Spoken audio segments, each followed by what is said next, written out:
Hey,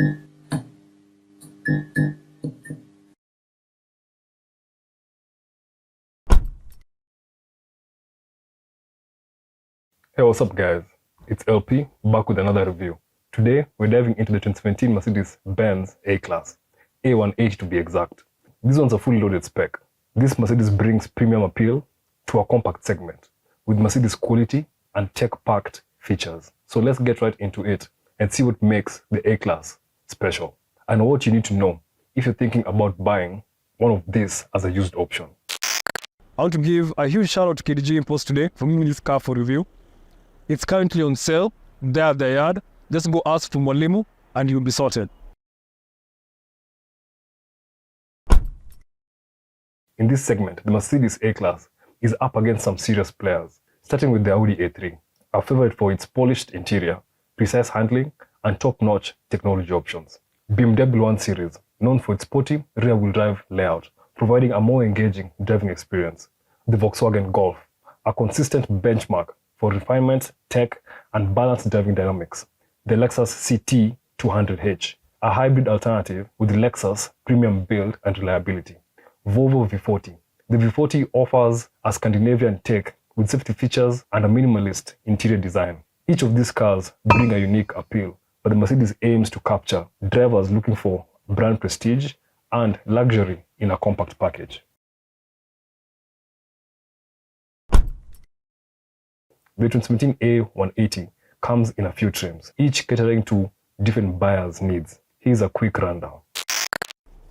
Starting from the back with this A180 Mercedes, there's nothing much happening here. Just your windshield wiper, your emblem, and your exhaust pipes. And this one's actually real because I can put my hands in and go there. The closing is fake, but there's an exhaust pipe inside there if you look under. This car does not come with a spare wheel, so you won't get a spare wheel down here or inside your boot. You get this nice black trim at the bottom that insinuates your diffuser or the sportiness of the car, even though it's not as sporty.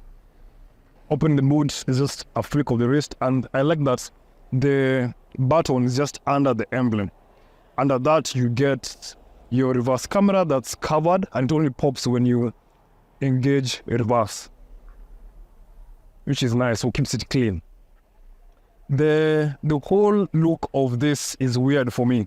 It makes the rear bit very narrow at 80 centimeters.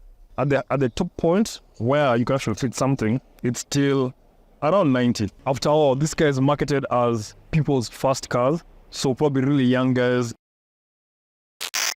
At Gucci, you get 4 tether points on each corner, and when I lift the fourth floor up, you get your tire servicing kit and your tow hitch, your Mercedes first aid kit, your subwoofer, and a computer here at the back. So there's not much storage space underneath your fourth floor. The seats split in a 40-60 manner, and you get a ski hatch. In Kenya, you'd probably just put longer items through there. No, there's no skiing happening anywhere around here. Your parcel shelf comes out. You can remove it if you want to put taller items, but you can't store it inside the boot. So you have to do what Watson usually does and toss it. And dropping your seats, dropping them from the back, you push a button and push forward, push another button and push forward. With the front driver seat in middle position, the seat can't go down all the way. It just shows you how small this car is, on the interior that is. What's not so premium is when you're bringing back your seats up, you have to go around and pull back the seats by yourself. And the seat belts in have their own area, so bringing back up, you have to wrestle the seat belts, push it around the seat, then latch your seat back to where it's supposed to be. That's the boot of this A-Class. Let's get to the back seats and see what you have there. Getting in the back, the way I'm squatting just shows you how low down the roofline comes, like that. And the door doesn't open that wide to take care of business if you have a child seat here and stuff. Fitting in a child seat wouldn't be as difficult as long as it's not too bulky. Getting in, you have to watch pass.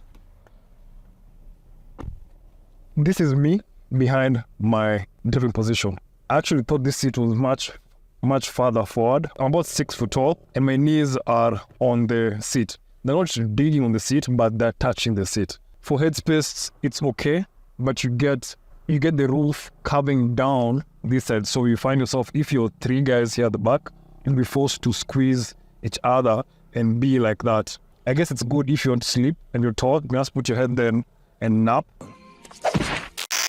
Comparing this with the Auris I did the other time, this one has less space than the Auris. And for connectivity, you have a 12-volt socket here near the transmission tunnel. The windows go all the way down, and that's good because now if you don't fit, you can put some of yourself outside.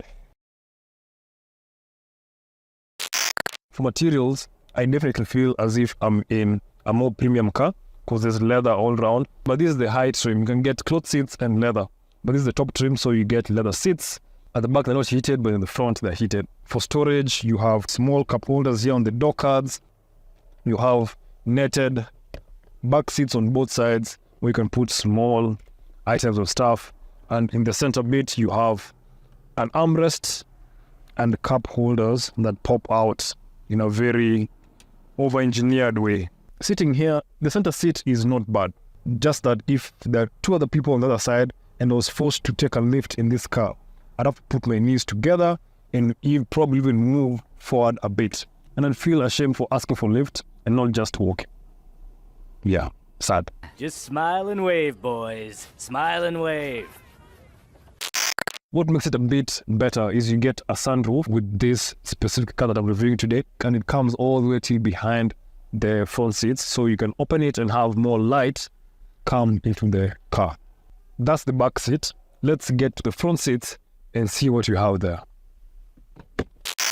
For this specific car I'm reviewing today, this is the top trim of the A-Class. You get automatic seat controls with 3 memory seats, and you have a fixture for your headrest. But as I said, the headrest in this car is fixed. You get it there, but it doesn't do anything. It doesn't even move up or down. It's just there for decoration. I wish or I hoped they molded something similar to the seats themselves, where the top part was connected to the backrest. But to cut costs, they're using parts from other Mercedes, so you get the whole door opening mechanism thing, the window switches, the steering wheel looks like the C-classes, the radio infotainment center here, the screen, the speedometer, it's all shared. So it's like going to the parts bin and be like, take this, and put in the car. It's not a bad thing. You still get premium parts, like the center bit here with the metallic buttons, and you get all the other good things that's shared with the more expensive Mercedes-Benz. Where? For materials are really nice here. You get soft touch materials all at the top with all the parts that you interact with, except the center bit, which is just hard plastics and feels like what you'd get on the other Japanese options. You get this fake carbon fiber material here, and it's soft to the touch. I don't mind it. Some guys wouldn't like it, but I don't mind it. It's okay. For the seats are comfortable, and you have an option to extend the thigh support if you want to get more comfortable. The space at the front is generally good, unlike the back seats. So I would enjoy being at the front more than being the back seats. At the top, you have your vanity mirror with automatic lights, unlike the Auris, and it's on both sides. You get the same thing, so they didn't cheap out there. And the sunroof, which really brings so much more light here.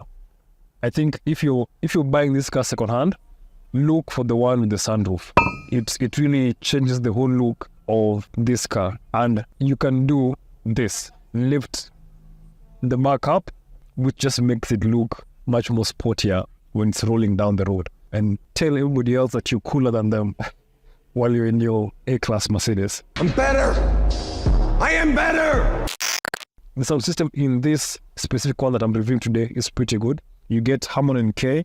If I don't mention a sound system in the car, just know it's not worthy to be mentioned. The center console, you have your 18-inch screen here. You get your media controls, and at the bottom you have your HVAC for your air conditioning and stuff.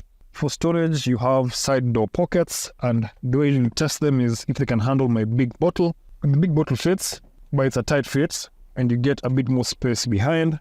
Cup holders, you get these really tiny cup holders, maybe for like coffee or espressos and stuff. And I can't fit my big bottle, which sucks. You get more storage here at the center, where now that fits, and you can fit quite a lot of small things in there. And in front of that, you have your 12-volt socket and more small storage for coins and stuff. The storage in this car is not that much. It just fits the size of the car with small things to put your stuff. For wear and tear, there's not much wear and tear in this car. The top part of the dash is still nice and flush. The seats, especially the passenger seat, still looks pretty good. The driver seat has a bit of wrinkles, but this is nothing, just a bit of conditioning can do, especially being that it's leather. There's no tear, there's no worn out buttons, and the steering wheel is still in pretty good condition. The visibility in this car is not so good, especially at the back. You get really big rear pillars, and I'm glad that they put reverse cameras as standard on this car, and it's pretty clear, so I appreciate that they added that in this vehicle. I wouldn't mind being the front seat of this car. I'd only mind being the back seat of this car. So that's the front. Let's open the bonnet and see what we have there. And for opening the bonnet, you have just above your brake pedal, you have this red trigger, this red tab where you pull on that and it pops your bonnet. Open the bonnet of this, it's not like others. The toggle is just right here underneath this rubber seal. So it's in yellow, you push it to the left and it pops. If you don't know, you might really look around, but it's just that yellow bit there. And there's no gas struts here, so you have the old stick coming to the rescue. Now, for engine options available across the A-Class range in 2017, Mercedes offers both petrol and diesel engines, giving flexibility depending on your needs for power, fuel economy, or both. Starting with the 1.6-litre turbo petrol in the A180 and the A200, known for its balance of power and fuel efficiency. This engine delivers 120 and 154 horsepower respectively, with a smooth, quiet ride, and the combined fuel economy sits around 47 mpg, making it practical for daily drives. The 2-litre turbo petrol in the A250 Sport with 208 horsepower, this engine is ideal for spirited driving and adds more of the Mercedes feel. The combined fuel economy is lower, around 39 mpg, but the added performance appeals to those who love driving. The 2-litre turbo petrol in the A45 AMG, a serious performance engine, packing 375 horsepower, it's unmatched in the segment for speed and excitement. And fun fact, at the time, this engine was the most powerful factory 2-litre turbo available. Combined fuel economy is around 34 mpg and it's tuned for high performance, so just forget fuel economy with this one. Diesel options in the A200D and the A220D. The diesels range from 136 to 177 horsepower, ideal for those who prioritize economy over speed. Combined MPG can reach up to 65, making it great for long commutes or long distance drives. While the A-Class lineup generally enjoys a reputation of quality, there are some recurring issues across various models in the 2017 range. Here are some of the common reported issues and common complaints from owners. You can pause to go through them. And if you're considering a 2017 Mercedes A-Class, here are key things to look out for.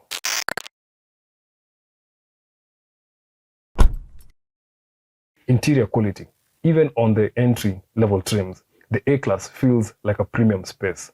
Ride comfort. The A-Class handles urban roads smoothly.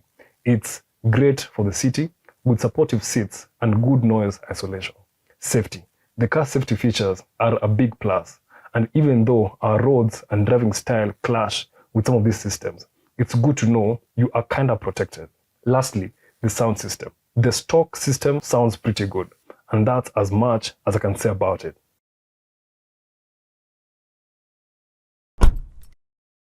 One, the space. Rear legroom and boot space are pretty tight, which may not be ideal for families. Two, infotainment system. While visually appealing, it's not the most user-friendly and might feel a bit outdated compared to newer systems. 3. Power on the base models. If you're looking at an A160 or an A180, keep in mind they're not built for speed, just for simple daily commutes. To sum up, if you're after a stylish, comfortable, and tech-filled hatchback, consider the 2017 Mercedes A-Class.